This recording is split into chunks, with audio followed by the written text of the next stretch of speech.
The story begins in a remote region of Chile, where a massive mining site is located. Many people from the nearby village depend on this mine for their livelihood. On August 5th, several workers from the village once again head inside the mine to start their daily work. At the same time, the mine's safety officer is shown speaking with the mine owner. He tells him that he found a piece of glass inside the mine. The reason this is alarming is because when miners dig through the mountains, they sometimes place pieces of glass in certain areas.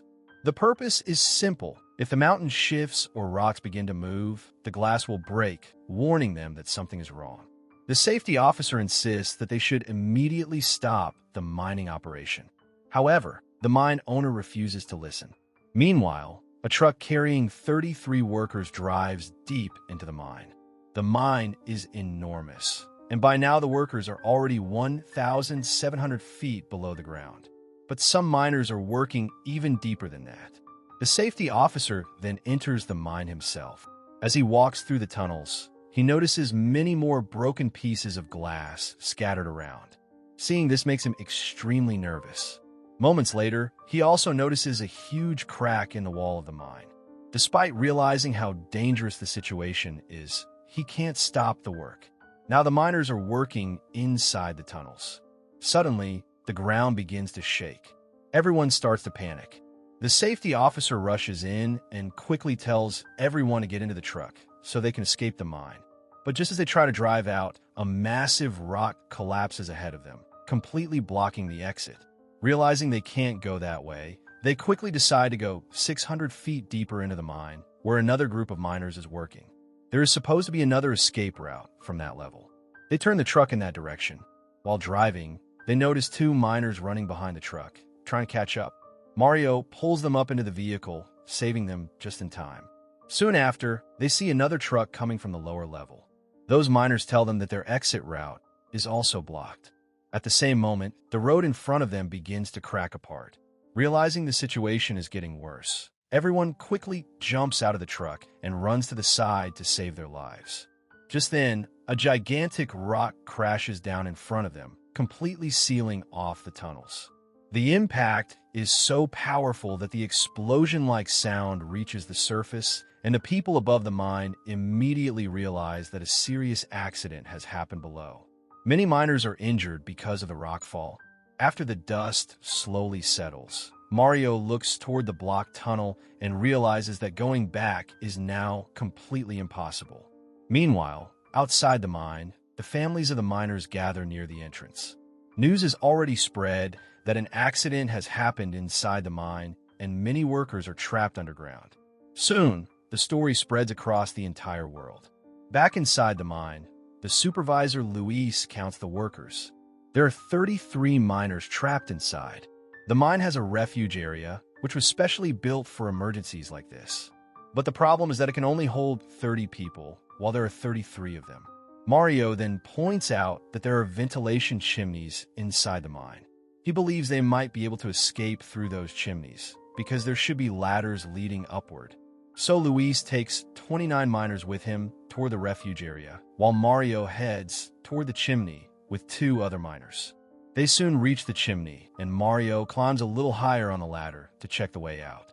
But he quickly realizes that the ladders above have been destroyed by the earthquake. The 3 of them feel completely hopeless. Meanwhile, the 30 miners reach the refuge area. When they check their supplies, they realize that there is very little food and almost no medicine available. Soon, Mario and the 2 miners return and join the others in the refuge area. None of them know whether anyone will even come to rescue them because they're trapped deep underground. Suddenly, the ground begins to shake again. Everyone believes this might be the end and that they won't survive.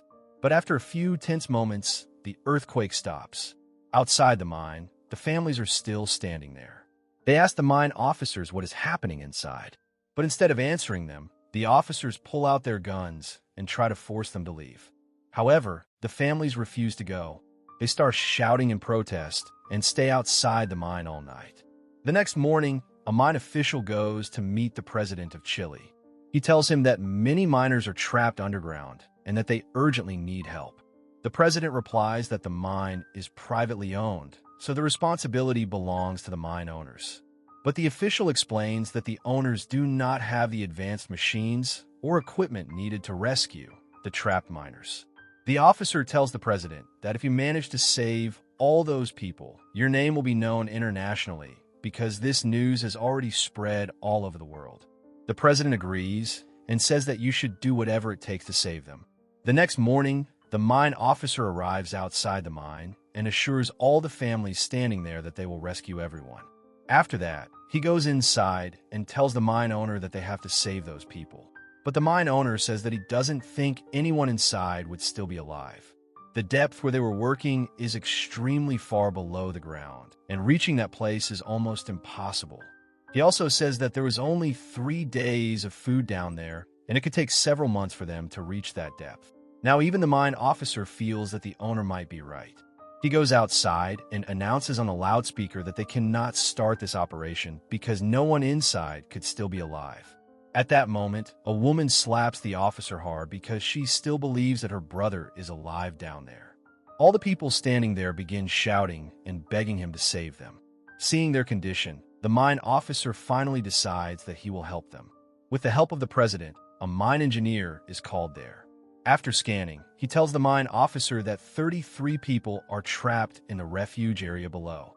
Because of a massive rock collapse, the entire mine has sunk in, and now the only way to rescue them is by drilling from above. Meanwhile, inside the mine, the miners are fighting with each other over food. Then Mario tells everyone that they must save the food and eat carefully until help arrives. From then on, they start surviving by drinking 2 sips of milk and eating a small amount of food each day. Outside the mine, a huge drilling machine is brought in so they can drill through the rock and try to make contact with the miners. But the engineer is having a very hard time drilling through the solid rock. Several of his drill bits break during the process. Even then, he continues drilling day and night. The mine officer has also arranged a camp outside the mine for the families waiting there. Meanwhile, inside the refuge area, when the 33 trapped miners hear the sound of drilling, they become hopeful and happy, believing that help is finally coming. As time passes, 12 days go by. The drilling has been happening continuously for all these days, and eventually the drill reaches the depth where the miners are trapped. But the hole created by the drill ends up 12 meters away from the refuge area, a distance the miners cannot reach. Now, the miners have only 1 day of food left. Up on the surface, the engineer says that the rock is extremely strong and drilling again might not be possible. However, the mine minister tries to convince him, saying that they must help the trapped miners. The engineer remains silent and leaves. Later that night, the engineer returns to the mine minister and says that they will try drilling one more time, but from a different location. Soon they begin drilling again. Meanwhile, inside the mine, the miners are completely hopeless because their food has already run out several days ago. While Mario is lying down, a drop of water suddenly falls on him. In fact, the second drill from above has reached the exact right spot. When they see the small hole, everyone becomes excited and happy. The tip of the drill has now entered the refuge area. The miners start hitting the drill loudly to signal that they are alive. Up on the surface, the mine minister hears the knocking sounds. The miners also attach a note to the drill that says, "All of us are alive here." When the drill rod is pulled back to the surface, the rescuers read the note, and everyone outside becomes overjoyed. Tears fill everyone's eyes because even the rescuers had started losing hope. When the news spreads through the media that all 33 miners are alive, it quickly reaches the entire world. Soon people from many different countries arrive to help with the rescue mission. NASA sends a special tube through which food, water, medicine, and other important supplies are sent down to the miners. They are also connected with the outside world through video calls, allowing the trapped miners to speak with their families and the rescue team. Even the president of Chile talks to them and assures them that everything will be okay and that they will be brought out safely.